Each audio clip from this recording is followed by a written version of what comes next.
ladies, welcome back to another Money Tip Monday. My name is Lizzie and I am a residential loan officer here in the Phoenix area, teaching you practical money tips to make smart home purchases. Today on Money Tip, we're going to be talking about everyone's favorite subject, taxes.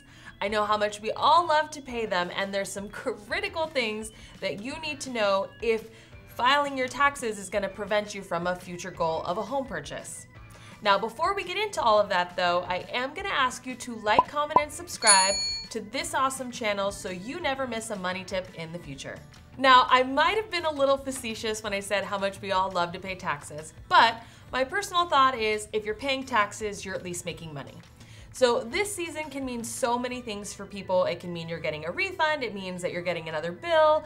People have all kinds of mixed feelings when it comes to tax season, but a couple of facts that I think might be helpful for you to know is, one, the average tax return is actually just under $2,800, and the actual amount of minimum funds that you need to purchase a home with down payment assistance in Phoenix is somewhere around $2,000. So if you are somebody who has been renting and is really frustrated by the thought of having to renew your lease, this might be a really great opportunity for you to maybe get into homeownership. Now, I think it's super important to note that the average cost of rent in a lot of US cities is actually higher than the average cost of a mortgage. Now, I did some research on the Phoenix area, and it looks like the average rent cost is about $1,500. And the average sales price, well, the listed price was $260, but the actual sales price was somewhere around $240. So let's say that you get an FHA mortgage at $250 for 4%. That mortgage payment's actually going to be right around the same cost as rent. So it's about $1,492, right? So, and that obviously will vary with taxes, insurance, your interest rate, your program, right? But assuming generalities, right, they're very comparable. Now, you might say, okay, so then what's the benefit of owning? Well, the benefit of owning in this case is appreciation, right? The house that you own will appreciate over the years that you own it versus rent, which you'll just be paying for somebody else's appreciation. Now, one benefit of renting though is that you don't have to pay for maintenance. So just two things to consider, right? But I thought it was really interesting to note because normally it's a lot less expensive to rent than it is to own. Now, some other things that you want to pay attention to when it comes to taxes, especially if your goal is owning a home this year, it's what you actually file on your taxes for income. Now, I hear all kinds of things as a residential loan officer on why people don't file their taxes, why they don't claim all their income, you know, how much they're really making. And here's what I can say. I, one, am not a tax accountant, I'm not a professional, nor do I work for the IRS. But if you want to qualify for your maximum purchase price, you are gonna have to declare the amount of income that you make. And this is especially true when it comes to tip income, when it comes to second jobs, when it comes to rental income. This is where I see a lot of people just like forget to file them on their taxes. I mean, these are the kinds of things that can really prevent you from qualifying. And even though there have been some emergence of some bank statement programs, right, that can help you qualify, there are way higher interest rates.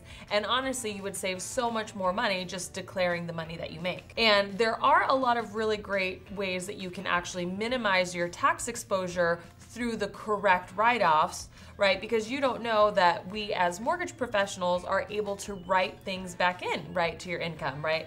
We can account for depreciation, we can add back some mileage, business use of home depending on the program, right? One-time expenses. There are some things that we can explain in underwriting, right, that aren't, you know, common occurrences. And so it's just really important that you, one, speak to a reputable tax accountant, right, that knows the ins and outs of tax filings, of your deductions, of what you should be writing off. And to follow that up, it's really, really important that you actually talk to them about your future plans of investing in real estate, of buying your first home, because without that knowledge, they can't help you tax plan accordingly.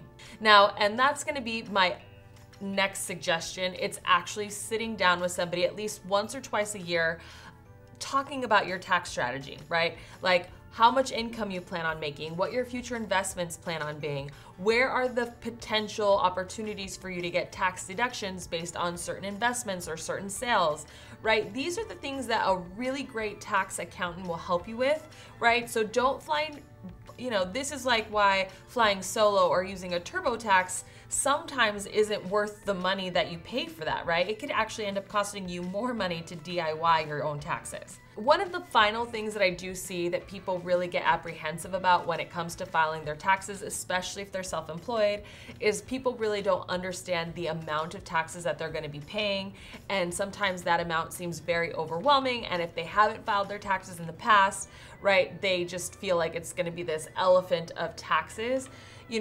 Working with a tax professional can help you organize, right, minimize, and they can help you structure payment plans that'll prevent you from, having judgments and liens against future real estate investments. This is always something that comes up, in the process. We don't see them on credit reports anymore, but they do come up like through title searches and through, the underwriting reports that people pull when they're underwriting your files.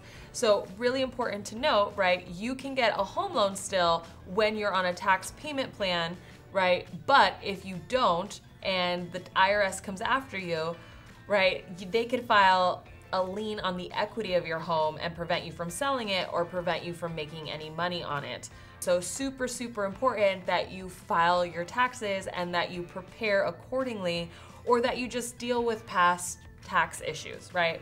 Look, I'm somebody who gets that you're not gonna live your life to qualify for real estate or for mortgages or whatever, right? I'm just here to tell you the most practical ways to be able to invest, to be able to have your money work for you.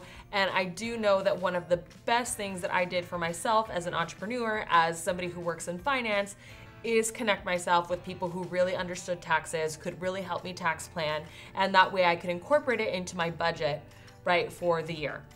I don't like paying taxes as much as you don't like paying taxes, but I would really hate to have tax penalties on top of the taxes that I would have to pay. So just my 2 cents on that. Let me know if you guys have any questions or you need a recommendation for a reputable tax accountant. We work with some of the best, and it's my goal to make sure that you have the best 2020 ever. So don't hesitate to reach out and definitely give us your suggestions for future money tips. I love doing the research on this. I love providing this value to you guys. So please, please, please don't be afraid to send us your suggestions. So until next time, guys, see you on another Money Tip Monday.